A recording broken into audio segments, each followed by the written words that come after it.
Okay, in this video we're going to take a look at how we can adjust the energy audit to reflect additional information that has been supplied by our end user. So in this case it's only a 25 horsepower, so the actual yearly energy cost is relatively low. And we calculated it out to be about $20,223.50 per year.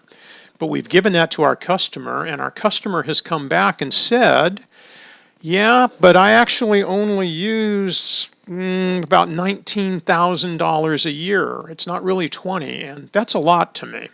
So could you make your energy audit reflect what I actually am using so I can get a much better, clear picture of my energy savings? Well, we can do that. And we do that because we're going to go to the Site Data tab.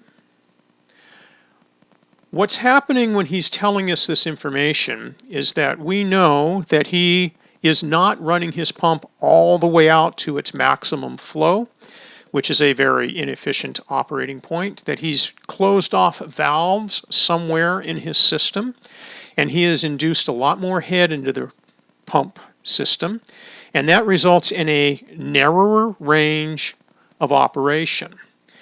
Now, let's just take a couple of side notes here real quick. We plugged in this information originally. 1345 was the maximum flow the manufacturer said we could do, and the manufacturer gave us the TDH and efficiency at that point. And at that point, that limits the actual filter differential to 7 psi instead of the 12 we were going to look at with the SPCS.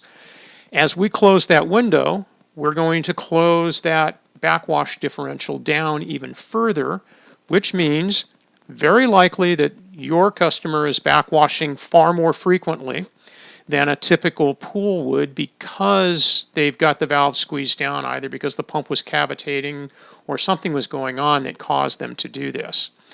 So let's take a quick look. Now, I've already done the calculations page back to the original where it just sort of spaces it out evenly on both the GPM and the TDH. And this value is a little bit higher now than we originally calculated. I think it's up by about 20 bucks, not a whole lot. So let's pick a number. Knowing the numbers that we used from the previous, we're going to go with 1200 GPM.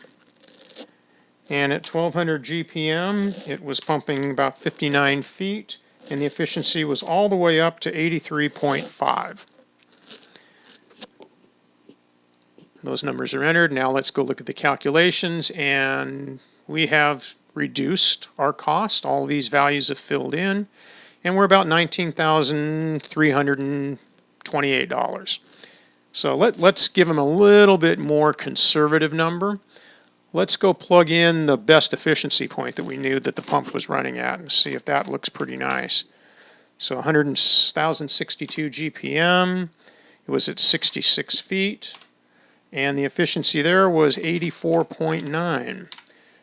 Now look, at that point, we don't have much filter differential available to us. Our design head is 68 feet, and we're operating at 66 feet. Something tells me that our end user might be just a little bit confused when he's giving us his values. But we look at our calculations page now. We're going from 68 feet down to 66, not very much.